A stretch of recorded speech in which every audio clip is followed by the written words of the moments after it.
Episode 6 of MobLand featured the fallout from the explosive murder of Ron Stevenson, and quickly proved just how dangerous a war with an angry and desperate Richie Stevenson is going to be. So far in the gritty crime drama series, the Harrigans have been on the offensive, essentially manufacturing a war with their longtime rivals in the London criminal underworld. Episode 5 of MobLand finally put the Harrigans on their heels at Tommy Stevenson's funeral and wake, but they managed to escape unscathed, with Richie essentially calling a truce with everyone except Eddie Harrigan. Immediately after, however, Rich's wife Ron was blown up as she turned on her car, doubling Rich's misery and immediately destroying any delusions of peace. While both Kevin Harrigan and Harry D.A. Sousa spent the last 3 episodes trying to manufacture a permanent truce after Eddie and Maeve foolishly assassinated Tommy Stevenson, a furious Maeve nullified their work with just one phone call. The end of episode 6 of MobLand proved just how significant a mistake that may have been, as 2 Harrigans already found themselves in Rich's crosshairs. What happened to Brendan and Seraphina? Episode 6 ends on a cliffhanger for them. Mandeep Dhillon as Seraphina Harrigan looking shocked in MobLand. The few scenes featuring Brendan and Seraphina Harrigan in MobLand's early episodes saw Brendan trying to pitch his financially successful half-sister on some sort of surefire scheme that will supposedly be very profitable not only for themselves, but also provide a method for the Harrigans to launder their money. Brendan's plan finally took shape in episode 6, as it was revealed he had a contact trying to move some Mozambican rubies at far less than market price. Seeking to endear herself to the Harrigans as a whole, Seraphina agrees to meet with his contact to feel out the deal. The deal appears to be on the up and up, at least until a small army of gunmen assaults the warehouse where the deal is taking place. After slaughtering everyone, including Seraphina's personally hired contingent of experienced security professionals, both Brendan and Seraphina find themselves surrounded by attackers. The identity of the gunman isn't revealed, nor is the ultimate fate of Brendan or Seraphina, but it seems pretty safe to assume that they were taken captive. If they were going to be killed, it seems unlikely that it would happen off-screen or that quickly, especially if Richie was behind the attack. Why Maeve called Richie? She describes it as her Queen's Gambit. Helen Mirren as Maeve Harrigan and Pierce Brosnan as Conrad Harrigan quietly talking together in MobLand. Once the Harrigans realize that Brendan and Seraphina are far away from the relative safety of the manor at the Cotswolds, Maeve sees an opportunity that she all but tells Conrad about. After describing both Brendan and Seraphina as weak links that she wouldn't mind losing, she enlightens her beloved grandson, and sometimes henchman, Eddie about her next move.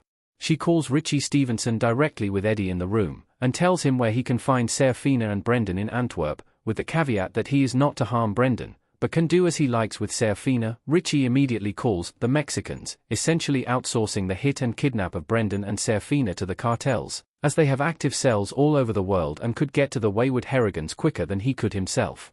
It's noted earlier in the episode that Jamie Lopez, who runs half the fentanyl in the world and is assumedly Rich's ultimate supplier, absolutely hates Conrad Harrigan for an offense given to his now-deceased father 30 years prior.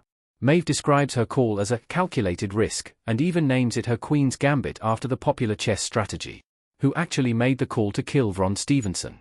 Episode 6 featured a twist in the plot.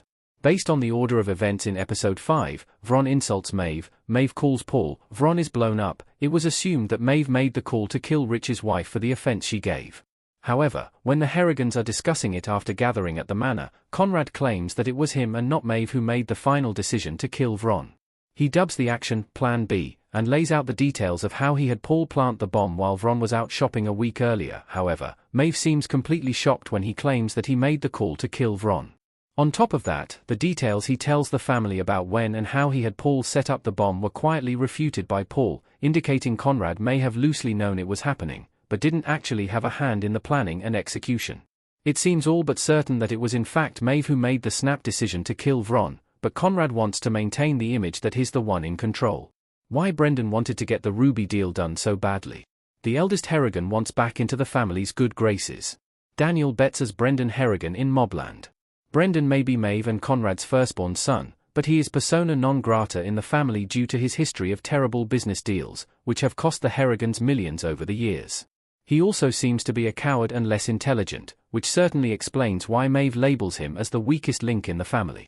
Brendan saw the Ruby deal as a way to get back into the family's good graces, making them some fast and easy money at a time when they may soon need it. As she is only half Harrigan, Seraphina went along with Brendan for essentially the same reason, to prove her worth in the organization. While her father still adores her, Maeve absolutely loathes Seraphina, which is justifiable given her status as a living, breathing reminder of Conrad's serial infidelity. Closing the Ruby deal would do nothing to win over Maeve, but it would still prove her as a valuable member of the family, so that everyone aside from her father would appreciate her savvy and intelligence. What Maeve's actual endgame is. Her wildcard ways may have a legitimate purpose. Every move that Maeve has made in MobLand, from ordering Tommy Stevenson's death to giving the location of her son and Seraphina to their deadly and angry archrival, has clearly been working towards a greater goal. On the surface, it's clear that she wants war with the Stevensons, and each machination has brought them closer to that goal.